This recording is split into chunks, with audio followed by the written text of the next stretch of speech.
Hello नमस्कार प्यारे विद्यार्थियों, आप सभी का इस YouTube चैनल के पर स्वागत है। आज अपने अर्धवार्षिक परीक्षा 2022 कक्षा 8 विषय गणित का जो पेपर होने वाला है उसको अपने सॉल्व करते हैं। कुल प्रश्नों की संख्या पेपर के अंदर होगी 15। 50 नंबर का आपका पेपर होगा और समय होगा 2 घंटे और 30 मिनट का। इस बार पूरा सिलेबस यानी कि 70% सिलेबस में से आपका जो पेपर है वो बनेगा। पहला प्रश्न है जिसके अंदर अपने को बहुविकल्पीय प्रश्नों दिए गए हैं, उसमें से जो सही उत्तर है उसको अपने चुनना है, उसको कोष्टक के अंदर लिखना है। पहला पॉइंट है पहले प्रश्न का कि a/b का जोज्य प्रतिलोम होगा, तो इसका अपने को योज्य प्रतिलोम लिखना है। तो इसका जोज्य प्रतिलोम माइनस का a/b यानी कि ब नंबर ऑप्शन अपना सही होगा। उसके बाद सेकंड पॉइंट है पक्षांतरण करते समय प्लस का चिन्ह बदलता है, तो प्लस का चिन्ह माइनस में बदलता है यानी कि स नंबर ऑप्शन अपना सही होगा। तीसरे पॉइंट में चार भुजाओं से घिरी समतलीय आकृति को कहते हैं, तो चार भुजाओं से घिरी जो आकृति है उसको चतुर्भुज कहते हैं। 3 भुजाओं से घिरी आकृति को अपने त्रिभुज कहते हैं। उसके अगला पॉइंट है 4 नंबर वृत्त के केंद्र पर पूरा होता है, तो केंद्र पर जो कोण होता है पूरा वो 360 डिग्री का होता है यानी कि ब नंबर। उसके बाद है 6400 का वर्गमूल होगा, तो 6400 का वर्गमूल है वो अपने पास 80 होगा यानी कि ब नंबर इसका। तो इस तरीके से ये 5 अपने को न्यू टाइप प्रश्न दे रखे हैं। उसके बाद फिर रिक्त स्थानों की पूर्ति करनी है। पहला है साधारण ब्याज ज्ञात करने का सूत्र, तो ये साधारण ब्याज ज्ञात करने का सूत्र आ जाएगा मूलधन गुणा दर गुणा समय बटे में 100। दूसरा पूछा है 2/8 x⁴ में x⁴ का गुणांक, तो जिसका गुणांक पूछा जाएगा उसको छोड़ के बाकी जो बचा है वो उसका गुणांक ही होता है। जिसका पूछा गया उसको छोड़ देना है, बाकी पूरा का पूरा। अगला पॉइंट है घनाभ एक त्रिविमीय आकृति है, क्योंकि इसमें लंबाई भी होती है, चौड़ाई भी होती है और ऊंचाई भी होती है, इसलिए घनाभ त्रिविमीय आकृति है। और आयत और वर्ग जो है वो द्विविमीय आकृति होती है। 4th नंबर खाली रिक्त स्थान है अपना बेलन का वक्र पृष्ठ का जो क्षेत्रफल है, तो इसका सूत्र आ जाएगा 2πr/h है। 5⁻² का धन घातांक रूप लिखना है, इसको धन के रूप में लिखना है, धनात्मक लिखना है। तो यहाँ पे ऋणात्मक दे रखा है, माइनस में दे रखा है, तो इसको प्लस का करने के लिए 1 और बटे में 5⁻²। तीसरा प्रश्न है जो कि ये 2-2 नंबर के प्रश्न है अपने, जिसमें लिखा है 6/13 को माइनस के 7/16 के व्युत्क्रम से गुणा करनी है। देखिए 6/13 और यहाँ पे 7/16 इसके व्युत्क्रम से, व्युत्क्रम मतलब इसका उल्टा 16/7, तो ये 16/7 से गुणा करेंगे। 16×6 = 96 और 13×7 = 91, ये उत्तर हो जाएगा। चौथे प्रश्न के अंदर 7x - 9 = 16 को सरल कीजिए या हल कीजिए, ये भी 2 नंबर का है। तो यहाँ पे पक्षांतरण करने पर माइनस का जो 9 है इस तरफ लेके आएंगे, प्लस का 9 हो जाएगा। 16 में 9 प्लस करेंगे 25, 7 गुना में अब इसके भाग में आ जाएंगे यानी कि 25/7 अपना उत्तर आ जाएगा। 5वां प्रश्न है एक पासे को फेंकने पर एक अभाज्य संख्या प्राप्त करने की प्रायिकता ज्ञात कीजिए। तो पहले हल में लिखेंगे पासे पर अंकित अंक, तो ये 6 तक गिनती लिखी होती है पासे पर। फिर उसके बाद कुल परिणाम, तो ये कुल परिणाम ये सारे 6 हो जाएंगे। इसके बाद अभाज्य अंक के बारे में पूछा, तो जो अभाज्य अंक है वो लिख लिया 2, 3 और 5। ये संभव परिणाम अपने 3 हो जाएंगे, 3 संख्याएं हो जाएंगी। इसके बाद एक अभाज्य अंक प्राप्त करने की प्रायिकता, ये अपना यहाँ पे सूत्र लगा देंगे। संभव परिणाम है 3, कुल परिणाम 6। 3 के पहाड़े से काटें, 3 एकम 3 और 3 दूनी 6 कट जाएगा, जो कि अपना आंसर होगा। प्रश्न संख्या 6 जिसमें लिखा है कि 1764 का वर्गमूल ज्ञात करना है। तो ये आप अभाज्य गुणनखंड विधि से इसका वर्गमूल इस तरीके से 2 का भाग देते हुए ये अपने को वर्गमूल इस तरीके से करना है। और वर्गमूल के अंदर दो दो संख्याओं के जोड़े बनाए जाते हैं, दो दो संख्याओं के जोड़े बना के, दो दो संख्याओं के युग्म बना के उसके पेयर बनाकर यहाँ पे अपने 2, 3 और 7 इनका गुणा करेंगे तो 42 आ जाएगा। ये अभाज्य गुणनखंड विधि से भी कर सकते हैं और इसको अपने भाग विधि से जो वर्गमूल है वो भी कर सकते हैं। इसके बाद 7वां प्रश्न, निम्नलिखित अनुपातों को प्रतिशत में परिवर्तित कीजिए।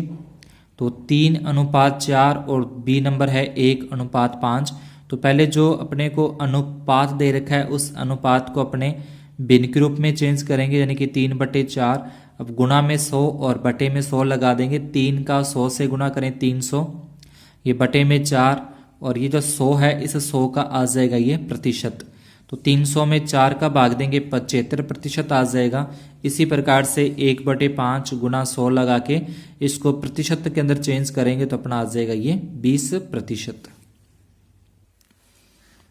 आगे 8वें प्रश्न से अपने 3-3 नंबरों के ये जो अंक होगा प्रत्येक प्रश्न का 3 अंक का, जिसके अंदर 8वां प्रश्न है सरसमीका का उपयोग करते हुए निम्नलिखित वर्गों को ज्ञात करना है। तो इन दोनों को अपने सरसमीका लगाकर उसका हल करना है, इसको ज्ञात करना है।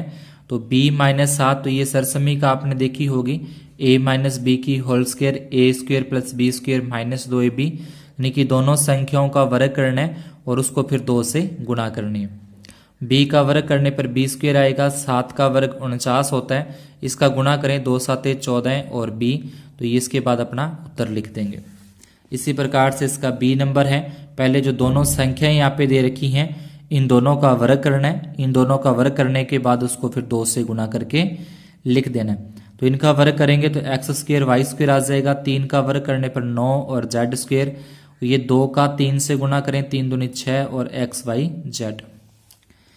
9वें प्रश्न के अंदर मान ज्ञात करने हैं। तो 8 की घात -1, 5 की घात 3 और 2 की घात -4 ए नंबर प्रश्न दिया अपने को और बी नंबर में ये दे रखा है। तो इसके अंदर अपने को पहले जो प्रश्न है उस प्रश्न की जो ऋणात्मक घात है उसको अपने धनात्मक करते हैं। तो ये माइनस की घात नीचे आ जाएगी तो प्लस की हो जाएगी, ये 2 की घात 4 को अपने ऊपर लिखेंगे तो ये प्लस की हो जाएगी। अब जितनी ऊपर घात है उसको उतनी ही बार गुणा में लिख दिया, 5 को 3 बार गुणा में, और 8 के अपने गुणा किए, 2 दूनी 4, 4 दूनी 8, ये इसके अभाज्य गुणनखंड लिख देते हैं 8 के।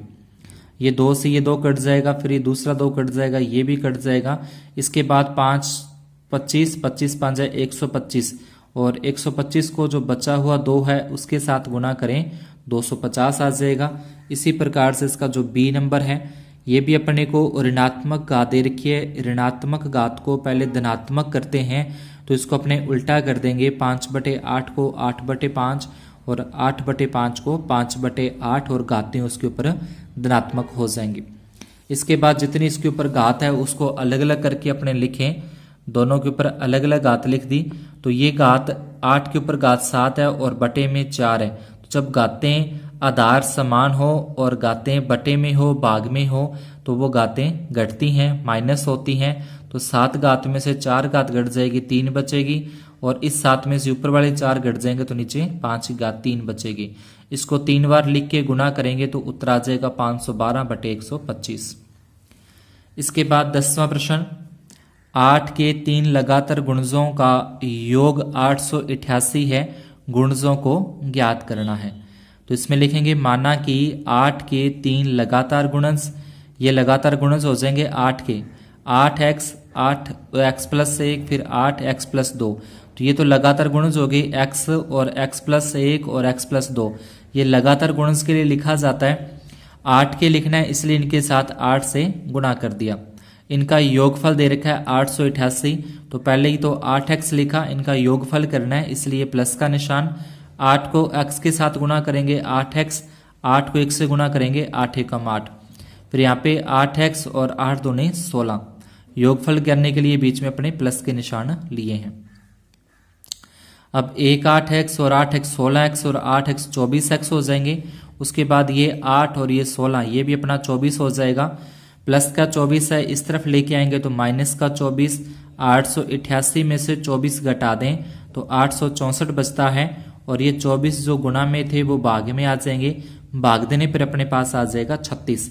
देखिए x का जो उत्तर है वो 36 आया है। अपने को गुणज बताने हैं, तो पहला अपना गुणज था 8x था पहला गुणज, 8 का 8 x का 36, दोनों का गुणा करेंगे 288, फिर उसमें 8 और जोड़ देंगे 296, उसमें 8 और जोड़ देंगे 304, या फिर इस तरीके से जो अपने x+1 और x+2 36 और 1 37, 37 को 8 से गुणा किया 296, 36 और 2 38, 38 को 8 से गुणा किया 304।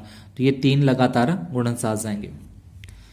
11वें प्रश्न के अंदर अपने को x+y+z का मान ज्ञात करना है। तो ये अपने को एक डायग्राम दे रखा है पेपर के अंदर, तो उसमें से अपने को इसका x, y, z जो इनके मान ज्ञात करने हैं। तो पहले ये त्रिभुज के जो अंत्य कोण है, त्रिभुज है ये, इस त्रिभुज के जो अंदर वाले कोण है, त्रिभुज के तीनों अंत्य कोणों का योग 180 डिग्री होता है। अब तीनों कोण 90 डिग्री प्लस 30 डिग्री और प्लस ये कोण अपने को प्रश्न में नहीं दे रखा, तो इसकी जगह पे एक बार लिख लिया कि ये a है। तो इन दोनों को जोड़े 90 और 30 120 इधर के माइनस के हो जाएंगे। 180 में से 120 को माइनस करें तो आ जाएगा 60 डिग्री, यानी कि a का मान 60 डिग्री आ जाएगा। अब ये जो कोण है एक अंदर की तरफ और एक बाहर की तरफ, यानी कि एक अंत्य कोण और एक बाह्य कोण हो तो इसको बोलते हैं रेखिक युग्म बोलते हैं। ये भी रेखिक युग्म है, यहाँ पे भी रेखिक युग्म हो जाएगा और यहाँ पे भी रेखिक युग्म हो जाएगा। यानी कि रेखिक युग्म है वो 180 डिग्री का होता है। तो इस x का मान निकालना है तो 180 में से 90 डिग्री माइनस करेंगे, z का मान निकालना है तो 180 में 30 डिग्री माइनस करेंगे, y का मान निकालना है तो 180 में से 60 डिग्री माइनस कर देंगे। तो इन्हें x, y, z के मान ज्ञात हो जाएंगे और उसके बाद तीनों को प्लस कर देना है। इस तरीके से लिख लेंगे रेखिक युग्म x प्लस 90 डिग्री बराबर 180, प्लस का 90 इधर आके माइनस हो जाएगा तो 90 आ जाएगा। फिर ये प्लस का 30 इस तरफ लेके आएंगे माइनस का, तो 150 डिग्री z का मान, और इसी प्रकार से y का मान अपने निकाल देंगे 120 डिग्री। लेकिन जो अंदर की तरफ अपने को अंत्य कोण दे रखा है उस अंत्य कोण का मान 180 में से घटा देंगे तो बाह्य कोण x, y, z के मान आ जाएंगे। उसके बाद इन तीनों को जोड़ेंगे, तीनों को जोड़ने पर ही आ जाएगा 360 डिग्री। 12वां प्रश्न है अभाज्य गुणनखंड विधि द्वारा अपने को घनमूल ज्ञात करना है। ये भी 3 नंबर का प्रश्न है। इसके पहले इस तरीके से अपने अभाज्य गुणनखंड कर लेंगे। अभाज्य गुणनखंड करने के बाद इसमें 3-3 संख्याओं के समूह बनते हैं और उसमें से एक एक संख्या लेके उनका गुणा करेंगे तो अपना आ जाएगा 24। इसका घनमूल आ जाएगा 13,824 का घनमूल है वो 24 आ जाएगा। इसके आगे के 13वां, 14वां और 15वां प्रश्न है वो 5-5 नंबर के होंगे अपने तीनों प्रश्न, और अथवा के अंदर है जिसमें दोनों में से कोई एक आपको करना है। पहला है एक अपने को BCR और TV का क्रय मूल्य दे रखा है 8,000 रुपये। BCR पर 4% की हानि और TV पर 8% का लाभ हुआ है। तो इस पूरे लेन देन में लाभ अथवा हानि अपने को प्रतिशत के अंदर बतानी है। तो पहले BCR का क्रय मूल्य 8,000, हानि 4% है, उसका विक्रय मूल्य निकालना है। तो ये विक्रय मूल्य ज्ञात करने का सूत्र क्रय मूल्य गुणा 100 माइनस हानि और बटे में 100। क्रय मूल्य 8,000, 100 माइनस हानि हुई है 4% की और बटे में 100। ये 2 जीरो से 2 जीरो में कट जाएंगी। अपने पास बचता है 80, 100 में से 4 घटा दें 96, दोनों का गुणा करें 7,680 रुपये। इसी प्रकार से अपने को टीवी का क्रय मूल्य 8,000 रुपये दे रखा है, इस पे लाभ हो रहा है 8% का। टीवी का विक्रय मूल्य है तो ये हो जाएगा, सूत्र लगा देंगे क्रय मूल्य गुणा 100 प्लस लाभ। अगर लाभ हो रहा है तो अपने प्लस करते हैं, हानि हो रही है तो माइनस और बटे में 100। उसी प्रकार से इसको भी हल कर देंगे। ये 2 जीरो में से इसकी 2 जीरो में कट जाएंगी, 80 और जोड़ेंगे, दोनों को आपस में प्लस करेंगे तो 108, दोनों का गुणा करें 8,640 रुपये। इस प्रकार से इसका जो क्रय मूल्य है 8,000 रुपये का VCR और 8,000 का टीवी, दोनों का क्रय मूल्य हो गया 16,000 रुपये। विक्रय मूल्य 7,680 में बेचा, ये 8,640 में बेचा, दोनों के कुल हो गए 16,320 रुपये। 16,000 रुपये क्रय मूल्य, विक्रय मूल्य 16,320। तो इसका लाभ अपने पास हो जाएगा विक्रय मूल्य माइनस क्रय मूल्य 320 रुपये का लाभ हो जाएगा। अब इसको निकालना है प्रतिशत के अंदर, तो लाभ प्रतिशत बराबर लाभ बटे में क्रय मूल्य गुणा 100। लाभ हो रहा है 320, क्रय मूल्य 16,000 गुणा में 100, ये 2 जीरो में कट जाएंगी, 1 जीरो से ये कट जाएगी, 32 में 16 का भाग देंगे तो अपने पास आ जाएगा 2% जो कि उसका लाभ है।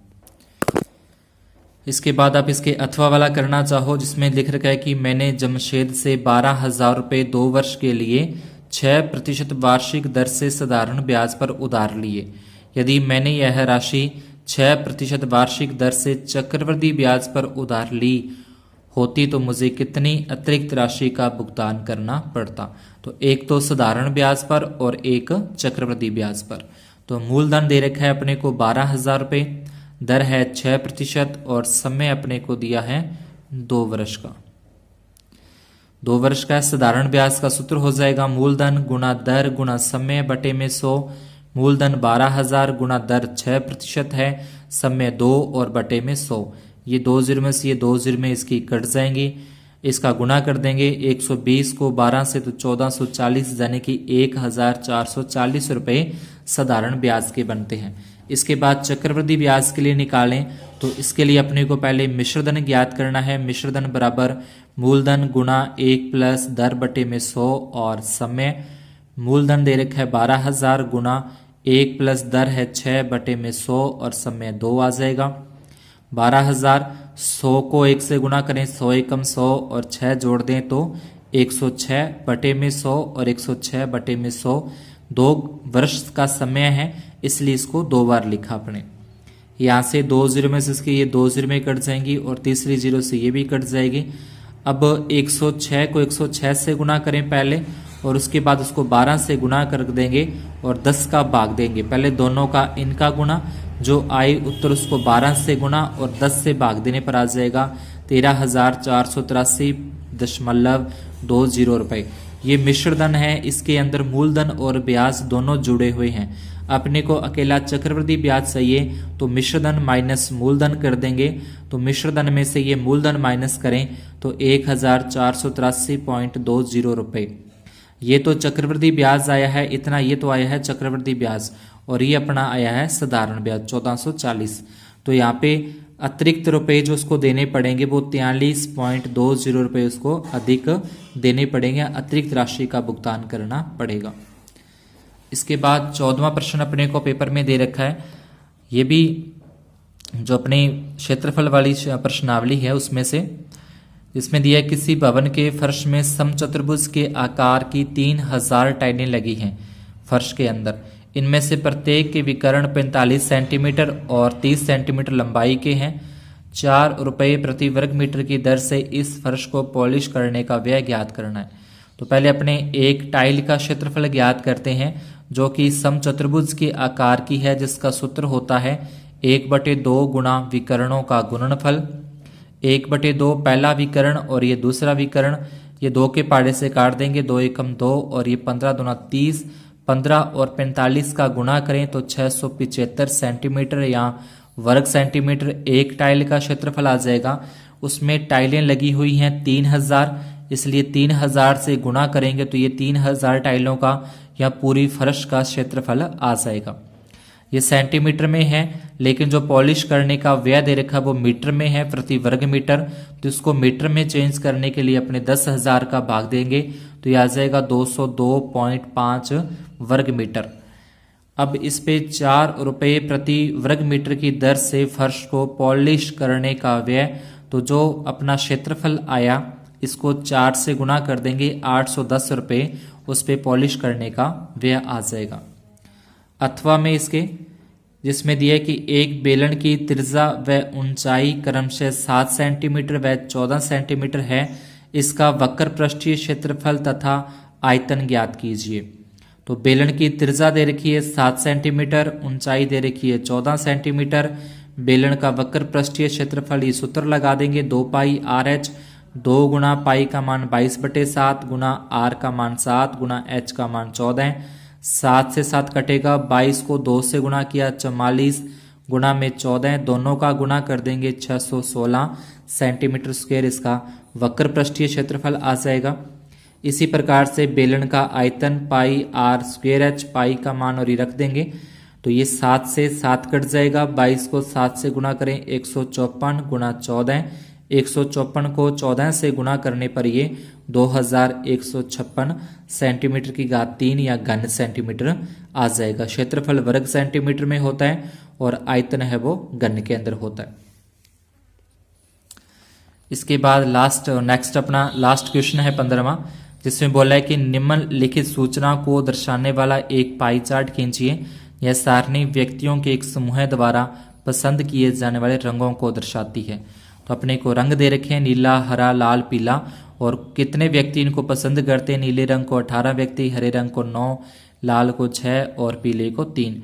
कुल योग हो जाएगा 36। पहले अपने संपूर्ण का भाग निकालते हैं, कितना कितना भाग बनता है। कुल भाग का यानी कि 36 है, 36 में से 18, तो 18/36, 18 एकम 18, 18 दूना 36। फिर 9 भाग हैं हरे वाले, तो 9/36, 9 एकम 9, 9 चौका 36, 6 एकम 6 और 6 एकम 36 हो जाएंगे। फिर 3 है पीले रंग को पसंद करने वाले, 3/36, तो 3 एकम 3 और 12 तिये 36। अब इसके बाद इनका अपने केंद्रीय कोण ज्ञात करना है। तो 1/2 केंद्रीय कोण जो वृत्त होता है, वृत्त के बिंदु पर 360 डिग्री का कोण बनता है, तो गुणा में 360 कर देंगे।